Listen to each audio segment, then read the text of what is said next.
அனைவருக்கும் வணக்கம். நீங்கள் நம்ம சேனலுக்கு புதுசுன்னா பக்கத்தில் இருக்கிற பெல் பட்டன் அமைத்தி சப்ஸ்கிரைப் பண்ணிக்கோங்க. தொடர்ந்து எல்லா வீடியோக்களையும் நீங்கள் பார்க்கலாம்.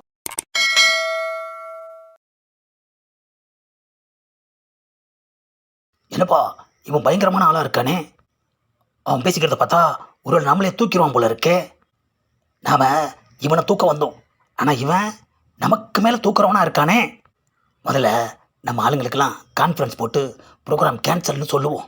எல்லோரும் நல்லா கேட்டுக்கங்கடா, தூக்குற ப்ரோக்ராம் கேன்சல். ஏண்டா டீ கடைக்கு போய் அவனை தூக்குங்கடானா வெறுங்கையை வீசிட்டு வந்து என் முன்னாடி ரவுண்டு கட்டி நின்றுக்கிட்டு இருக்கீங்க. காரணமா அவன் சாதாரண ஆள் இல்லை, நிறைய ரவுடிங்களை அசால்ட்டாக தூக்கியிருக்கான். டீ கடையில் அவனை பற்றி ரொம்ப பெருமையாக பேசிக்கிறாங்க. டைகரு, ஜானி, கருப்பன் அப்படின்னு சொல்லி நிறைய பேர் அவன் தூக்கியிருக்கான். என்னையா எல்லாமே நாயோட பேராகவே இருக்குது. மனுஷங்க பேரை தானே தலைவா நாய்க்கு வைக்கிறாங்க.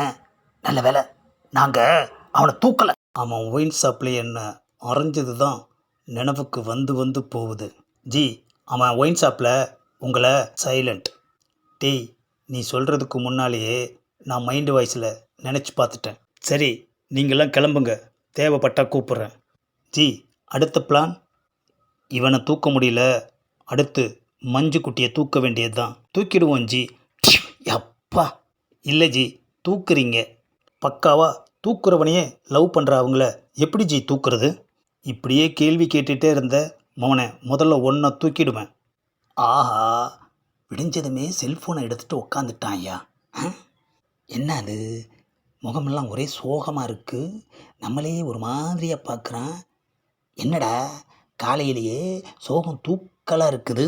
மாப்பிள்ள, மஞ்சுக்கிட்ட என் லவ்வை எப்படி சொல்கிறதுன்னு யோசிச்சுட்டு இருக்கேன்டா. டேய், வாயால் தாண்டா லவ்வை சொல்லணும். என்ன மாப்பிள்ள, என்கிட்டயே நக்கலா? பின் என்னடா, லவ் பண்ணினா டக்குன்னு சொல்லிடணும், யோசிச்சுட்டெல்லாம் இருக்கக்கூடாது. பசிச்சா உடனே சாப்பிட்றது இல்லையா, தூக்கம் வந்தா உடனே தூங்குறது இல்லையா, இவ்வளவு ஏன் சரக்கு அடிக்கணும்னு நினச்சா உடனே அடிக்கிறது இல்லையா, அதை மாதிரி தாண்டா லவ்வும். வந்தா உடனே சொல்லிடணும். கரெக்ட் மாப்பிள்ள. டேய் சிவா, பயம் இல்லைன்னா வாண்டடா போய் சொல்லு, பயம் இருந்தா வாட்ஸ்அப்பில் சொல்லு. என்ன மாப்பிள்ள, ஐடியாவை அருவி மாதிரி கொட்டுற? என்னடா பண்ணுறது, நீ லவ் பண்ணுற, ஆனால் எனக்கு அருவி மாதிரி கொட்டுது. கொட்டட்டும் கொட்டட்டும், டீப்பாக தான் பழகுறா மாப்பிள்ள மஞ்சு. வசதியாக போச்சு. ஆனால் டீசெண்டாக பழகுறாளே மாப்பிள்ள. என்னடா இப்படியும் சொல்கிற அப்படியும் சொல்கிற, முடிவா என்ன தான் சொல்ல வர்ற? இல்லை மாப்பிள்ள, உனக்கே தெரியும், ஒரு பொண்ணு சும்மாலாம் எந்த ஒரு கன்னி பையனையும் கவனிச்சிட மாட்டா. காதல் இருந்தால் தான் கவனிப்பும் வரும். டேய் சிவா, கவனிக்கிறத வச்செல்லாம் கணக்கு போடாதடா, அது வேலைக்கே ஆகாது. மாப்பிள்ள, அவசரப்பட வேண்டாம், கொஞ்சம் டைம் எடுத்துக்கிறேன். ஓகே, உன்னோட இஷ்டம். வேலைக்கு டைம் ஆச்சு, கிளம்பு. இன்னைக்கு எந்த ஏரியாவோ? என்ன மஞ்சு, திடீர்னு வர சொன்ன, என்ன விஷயம்?